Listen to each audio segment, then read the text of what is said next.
کہنے کو تو تاریخ دان یہی کہتے ہیں کہ عمر بن خطاب بہت سخت طبیعت والی شخصیت تھے، لیکن یہ تصویر کا ایک رخ ہے۔ لیکن ذرا تصویر کا دوسرا رخ بھی تو دیکھیے۔ چند واقعات پیش کرتا ہوں۔ ایک دن مدینہ میں لوگوں کے لیے کھانے کے دسترخوان لگا رہے تھے۔ انہوں نے ایک شخص کو بائیں ہاتھ سے کھاتے ہوئے دیکھا تو پیچھے سے آ کر کہا، اے عبداللہ دائیں ہاتھ سے کھاؤ۔ اس شخص نے جواب دیا، اے عبداللہ میرا دایاں ہاتھ مصروف ہے۔ عمر نے دوبارہ یہی بات کہی۔ اس شخص نے پھر وہی جواب دیا۔ عمر نے پوچھا، اسے کیا مصروفیت ہے؟ تو اس نے جواب دیا، یہ ہاتھ غزوہ موتا میں زخمی ہوا تھا، اب حرکت نہیں کرتا۔ یہ سن کر عمر اس کے پاس بیٹھ گئے اور رونے لگے اور سوالات کرنے لگے۔ تجھے وضو کون کراتا ہے؟ تیرے کپڑے کون دھوتا ہے؟ تیرا سر کون دھوتا ہے؟ اور ایسے ہی اور کتنے سوال پوچھ لیے، اور ہر سوال کے ساتھ ان کی آنکھوں سے آنسو بہنے لگے۔ پھر انہوں نے اس کے لیے ایک خادم، ایک سواری اور کھانے کا بندوبست کیا، اور اس سے معذرت کرنے لگے کہ میں نے نادانستہ طور پر ایسی بات کہہ دی جس سے اسے ذہنی تکلیف ہوئی ہوگی۔ اس پر کسی صاحب نے سوشل میڈیا پر لکھا ہے کہ اسی طرح عمر فاروق کی حکومت میں عوام کے لیے قوانین بنتے ہیں۔ عمر رات کو مدینے کی گلیوں میں گشت کرتے تھے، نہ کہ رعایا پر نظر رکھنے کے لیے بلکہ ان کے حالات جاننے کے لیے۔ ایک رات انہوں نے ایک دیہاتی عورت کو اپنے شوہر کی یاد میں اشعار پڑھتے سنا۔ اشعار کا مفہوم کچھ اس طرح کا تھا کہ طویل ہو گئی ہے یہ رات اور اس کا اندھیرا بڑھ گیا ہے، مجھے نیند نہیں آتی کہ میرا محبوب میرے ساتھ نہیں کھیلتا۔ اگر نہ ہوتی وہ ذات جس کا عرش آسمانوں پر ہے تو یہ بستر میرے ہجر کی شدت سے ہل گیا ہوتا۔ امیر المومنین قریب آئے، سنا اور دروازے کی اوٹ سے پوچھا، اے بہن کیا ہوا؟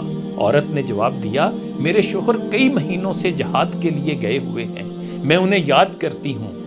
عمر فوراً اپنی بیٹی حفصہ کے پاس آتے ہیں اور پوچھتے ہیں، عورت اپنے شوہر کی جدائی کتنا عرصہ برداشت کر سکتی ہے؟ بیٹی شرما گئی اور سر جھکا لیا تو عمر نے عاجزی سے کہا، اللہ حق کہنے سے نہیں شرماتا، اگر یہ سوال رعایا کے معاملے کے لیے نہ ہوتا تو میں نہ پوچھتا۔ حفصہ نے جواب دیا، 4، 5 یا 6 مہینے۔ عمر واپس گئے اور تمام فوجی کمانڈروں کو لکھا، فوجیوں کو 4 ماہ سے زیادہ نہ روکا جائے۔ یوں عورت کے ایک فطری حق کی بنیاد پر ایک قانون بنا۔ دیکھا جائے تو یہ قانون ریاست نے اپنے طور پر نہیں بلکہ معاشرے نے، یا یہ کہہ لیں کہ ایک دیہاتی عورت اور حفصہ رضی اللہ تعالی عنہا نے تشکیل دیا اور ریاست نے اسے نافذ کیا۔ اسی طرح عورت کے ایک اور حق کا قانون تشکیل پایا۔ ایک رات عمر گشت پر تھے تو ایک بچے کے رونے کی آواز سنی، قریب گئے اور پوچھا، کیا ہوا بچے کو؟ ماں نے کہا، میں اسے دودھ چھڑوا رہی ہوں اس لیے رو رہا ہے۔ ظاہر ہے یہ عام بات تھی، لیکن عمر نے اس سے بات چیت کی تو معلوم ہوا کہ وہ عورت صرف اس لیے بچے کو وقت سے پہلے دودھ چھڑا رہی ہے تاکہ بیت المال سے ملنے والے 100 درہم حاصل کر سکے، جو صرف دودھ چھڑانے کے بعد دیے جاتے تھے۔ عمر گھر واپس گئے مگر نیند نہ آئی، اس بچے کی سسکیوں نے دل کو جھنجھوڑ دیا تھا۔ انہوں نے فوراً حکم جاری کیا، بچے کو پیدائش کے وقت ہی سے 100 درہم دیے جائیں، نہ کہ دودھ چھڑوانے کے بعد۔ یوں بچوں کے لیے قانون بنا جو ان کی مناسب غذا اور صحت کا ضامن بن گیا۔ اگر عمر اس عورت سے گفتگو نہ کرتے تو یہ قانون نہ بنتا۔ یوں بچے کا قانون بھی تشکیل پایا۔ عمر کو اپنے بھائی زید سے محبت تھی جو حروب ارتداد میں شہید ہو گئے تھے۔ ایک دن بازار میں عمر کی ملاقات زید کے قاتل سے ہوئی جو اب مسلمان ہو چکا تھا۔ عمر نے غصے سے کہا، میں تجھ سے اتنی نفرت کرتا ہوں جتنا زمین بہتے ہوئے خون سے کرتی ہے۔ عرابی نے پوچھا، کیا اس نفرت سے میرے حقوق متاثر ہوں گے اے امیر المومنین؟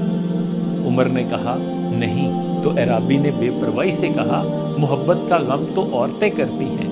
اس کا مطلب یہ تھا کہ مجھے تمہاری محبت کی پرواہ نہیں، میرے اور تمہارے درمیان صرف حقوق اور فرائض کا رشتہ ہے۔ عمر نے غصے کے باوجود نہ اسے جیل بھیجا، نہ سزا دی، بلکہ اس کی آزادی رائے کا احترام کیا۔ یوں معاشرے میں آزادی اظہار کا قانون بنا۔ اسی طرح ایک اور واقعہ ہے کہ ایک عورت نے ایک جمعے کے خطبے کے دوران کہا، اے عمر تم غلطی پر ہو، یہ اس وقت ہوا جب عمر نے مہر کی حد مقرر کرنے کا قانون تجویز کیا۔ وہ عورت عام تھی مگر اس کی دلیل درست تھی۔ عمر نے نہ اسے گرفتار کیا، نہ سزا دی، نہ شرمندہ کیا، بلکہ علل اعلان کہا عمر غلطی پر تھا، اس عورت نے درست کہا، اور اعلان کردہ قانون کو واپس لے لیا۔ یوں مہر کی مقدار کا فیصلہ معاشرے پر چھوڑ دیا گیا۔ عمر فاروق کے دور میں اس طرح سے قوانین بنتے گئے جو معاشرے کی ضرورت، خواہش، روایت اور فطری تقاضوں سے ہم آہنگ تھے۔ قانون نہ ایوان اقتدار میں بنتے ہیں، نہ محلات میں، بلکہ لوگوں کی نبض پر ہاتھ رکھ کر، ان کی عرضیاں سن کر، ان سے سیکھ کر، ان کے مشورے سے تشکیل پاتے ہیں۔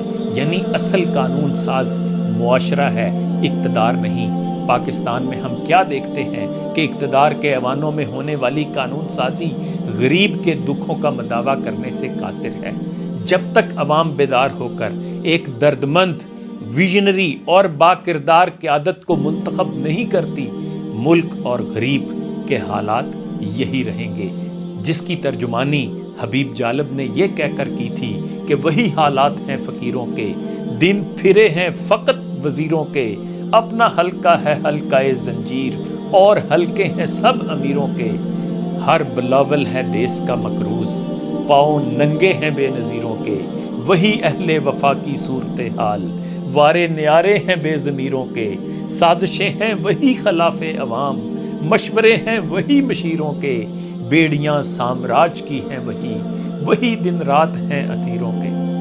ہم پازیٹیو پاکستان